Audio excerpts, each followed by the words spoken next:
자, 요즘 이런 기사들이 많이 보이고 있죠. 초소형 평형들이죠. 여기서 말하는 초소형이라는 건 5구제곱, 전용 면적 5구제곱미터 이하의 그런 평형들을 얘기하는 겁니다. 이런 초소형 면적의 아파트들, 예전에는 뭐 쳐다도 안 봤던 것들이죠. 이런 것들이 굉장히 주목을 받고 있고 가격이 많이 올라가고 있다. 이런 기사들이 많이 나오고 있습니다.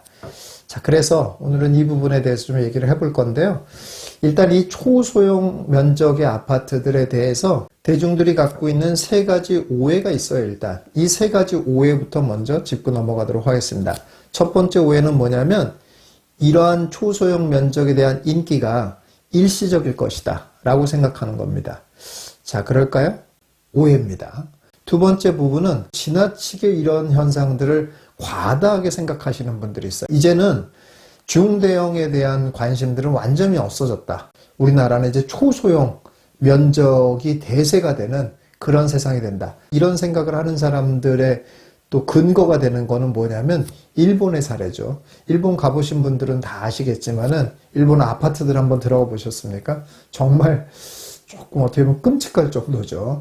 어떻게 보면 귀엽지만은 호텔도 마찬가지지 않습니까? 이렇게 굉장히 적은 면적에서 살고 있거든요. 근데 이렇게 이런 부분들을 따라갈 거다. 그래서 우리나라도 이제는 초소형 면적이 대세가 되고 이제 중대형 시대는 갔다라고 생각하는 것입니다. 이것도 오해입니다.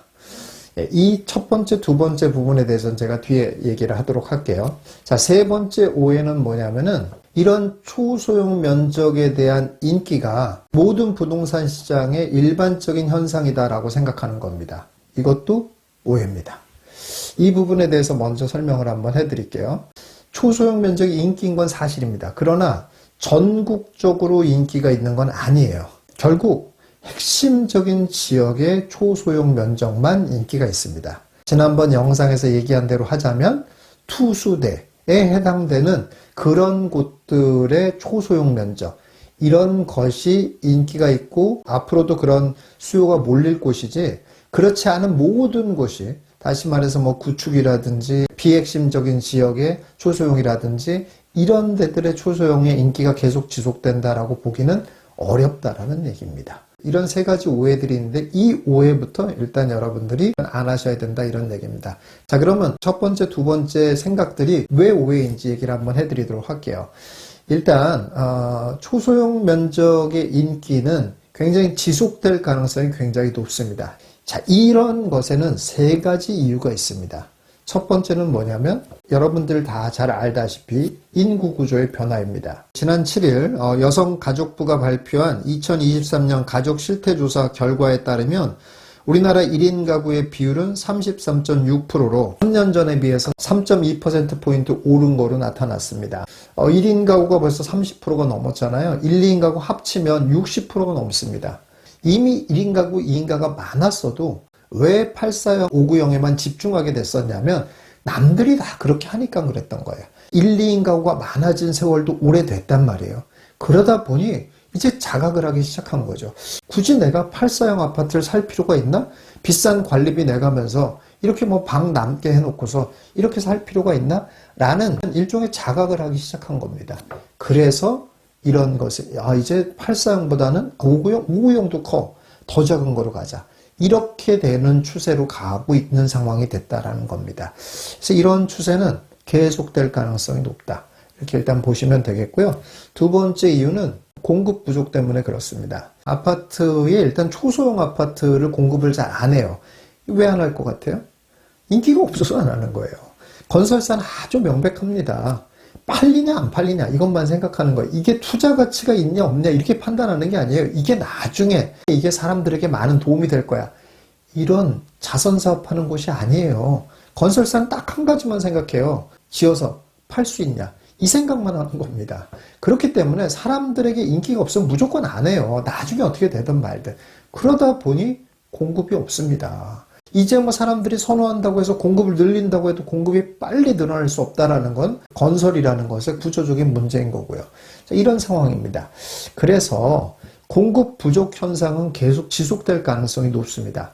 자, 그런데 여기서 재밌는 거는 이런 구조적인 문제를 해결할 방법이 하나 있긴 하잖아요. 그게 뭐냐면 그 대안이 바로 오피스텔이에요. 이게 또 웃긴 게 오피스텔은 완전히 반대가 돼버린 거예요. 다 원룸으로만 뺐어요. 근데 원룸에 또 살아보신 분들은 아시겠지만 아무리 1인 가구라고 해도 원룸 사는 게 또 쉽지가 않습니다. 너무 좁아요.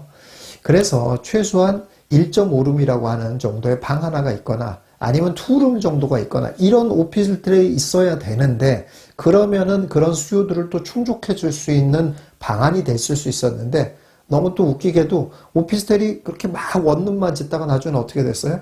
아파트를 갑자기 흉내내게 됐어요. 예, 그래서 아파텔이라고 하지 않습니까? 아파텔로 또 넘어가 버렸어요. 그래서 아파트랑 똑같은 평면. 그러니까 아파트라고 이름만 안 붙어 있지 아파트에 그냥 방 3개 있고 예, 베란다 다 튼 상태 이런 형태가 다 돼 있는 이런 모습으로 가버렸단 말이에요. 그래서 정작 틈새 시장은 1, 2인 가구들이 선호할 수 있을 만한 1.5룸, 2룸 이런 걸 만들어야 되는데 그런 걸 안 만들고 모조리 다 원룸 아니면 3룸으로 가버렸다 이런 얘기예요. 그래서 그 자리가 싹 비어 있는 거예요. 그래서 그 수요가 갈 데가 없는 이런 구조가 되어 있다 이런 얘기예요. 그래서 또 초소형 아파트의 인기는 계속될 가능성이 높다라는 겁니다. 자, 세 번째 이유는 뭐냐면 이게 사실 약세장의 특징이라는 겁니다. 예, 여러분들 이제 우리도 일본처럼 이제 다 이제 완전 초소형에 이제 사는 그런 시대가 되나 보다라고 생각하시면 오해라는 겁니다. 절대 그렇게 안 된다는 겁니다. 무슨 말이냐면 여러분 한번 생각해 보세요. 1, 2인 가구가 많아졌어요. 그런데 여러분 1인 가구가 8사형에 살면 안 될 것 같습니까? 그렇지 않아요. 내가 여유 있으면 아니 집은 넓으면 넓을수록 좋습니다. 나쁠 게 뭐가 있어요? 좋죠. 아니 혼자 쾌적하게 살 수 있으면 우리 드라마에 나오는 것처럼 막 이렇게 넓고 쾌적하게 잘 꾸며놓고 뭐 방 하나는 뭐 영화 감상실, 하나는 뭐 음악 감상실, 하나는 뭐 피트니스, 하나는 뭐 드레스룸 이렇게 꾸미고 살면 안 돼요? 얼마든지 그렇게 살 수 있습니다. 그런데 그렇게 살고 싶다는 건 언제쯤 생각이 들겠어요? 예, 시장이 막 좋을 때.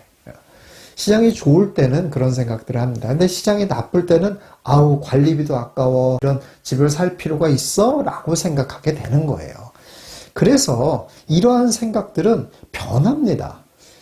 시장의 흐름에 따라서. 약세장에서는 아 그래 우리가 좀 줄이고 살아야지 굳이 그럴 필요가 있어? 굳이 넓은 데 살 필요가 있어? 라고 생각을 하면서 줄이려고 하지만 강세장이 되면 아 이왕이면 내가 조금 더 돈을 더 내서 더 큰 집에 살자. 왜? 그런 애가 더 투자성이 높으니까 더 많이 오른대잖아. 큰 걸 사는 게 낫지. 라고 또 생각이 바뀐다는 거예요. 그렇습니다. 그래서 이런 초소형의 인기는 딱 약세장까지만 간다 이 정도까지는 아니지만 강세장으로 전환이 되면 인기가 조금 시들해질 가능성이 굉장히 높습니다. 그래서 앞으로는 계속 초소형 점점 완전 대세가 초소형이 돼서 모조리 초소형에 살고 초소형만 공급하는 이런 시대가 될 거다라는 생각은 큰 착각입니다. 이렇게 여러분들이 보시면 되겠어요. 초소형 아파트의 인기는 뭐 구체적인 수치를 얘기하자면은 최소한 3, 4년 정도는 계속 될 가능성이 높고 그리고 또 가격도 계속 올라갈 가능성이 굉장히 높습니다. 얼마까지 올라가겠어요? 지금의 5구형, 8사형 정도가 갖고 있는 정도의 가치 수준. 그러니까 다시 말해서 지금 초소형 같은 경우는 5구형이나 8사형에 비해서 전세 비율이 높습니다. 그 얘기는 무슨 말이에요? 매가가 안 올랐다는 뜻이죠. 예, 그런데 이렇게 높은 전세 비율이 낮아진다는 얘기죠. 다시 말해서 매가가 올라간다는 얘기예요. 그러면서 5구형과 8사형의 전세 비율과 비슷한 정도의 수준까지 정도는 가게 될 거다. 라고 보셔야 된다 이런 얘기예요. 물론 모든 초소형이 이렇게 되는 게 아니기 때문에 그런 어떤 데들이 그렇게 갈 수 있는지 이렇게 선별하는 작업도 필요할 것이고 그리고 또 전세 비율이 비슷한 수준까지 간다고 하더라도 5구형, 8사형은 가만히 있는 게 아니잖아요. 또 얘는 어느 정도까지 올라갈까 이걸 예측을 할 수가 있어야 되잖아요. 또 이게 영원히 계속되는 게 아니라 한 3, 4년 정도, 길으면 한 5, 6년 정도 이렇게 갈 수 있는 추세라는 거죠. 그렇다면은 조금 더 공격적인 투자자라면은 초소형 아파트를 사서 뭐 지금 당연히 이제 투자 금액도 적게 들어가니까 초소형 아파트를 사서 한 4년 정도를 갖고 있다가 강세장으로 전환되는 시점쯤 돼서는 매각을 하고 다시 중대형으로 옮겨가는 이런 전략을 한번 구사해 볼 수 있으면 굉장히 괜찮은 투자 전략을 구사하는 거다. 이렇게 볼 수가 있을 것 같아요. 어떻습니까, 여러분들? 이렇게 부동산 시장의 흐름이 계속 바뀝니다. 물론 막 이렇게 뭐 주식처럼 하루가 다르게 막 이렇게 바뀌지는 않아요. 그러나 우리가 조금 관심을 가지면은 이게 트렌드가 계속 변화하고 있다는 것을 볼 수가 있습니다. 그래서 뭐든지 그렇지만 투자는 기본이 그렇습니다. 투자는 흐름을 타야 돼요, 기본적으로. 이 흐름을 못하면은, 흐름을 반대로 타면 망하는 거고, 흐름을 본인의 고집, 본인의 취향만 고려하면서 하려고 그러면 망하는 겁니다. 모든 돈은 그렇습니다. 모든 돈은 흐름을 타야 돼요, 기본적으로. 이 흐름이 어떻게 가고 있나를 이해하는 게 매우 중요하거든요. 지금은 초소형에 대한 흐름이 온 상황입니다. 그렇기 때문에 어떤 초소형을 고르고 어느 정도 기간을 내가 가지고 있을지를 여러분들이 그런 것까지 좀 더 세밀하게 전략을 세울 수 있으면 아주 좋은 성과를 내는 여러분들이 되실 거라 생각이 듭니다.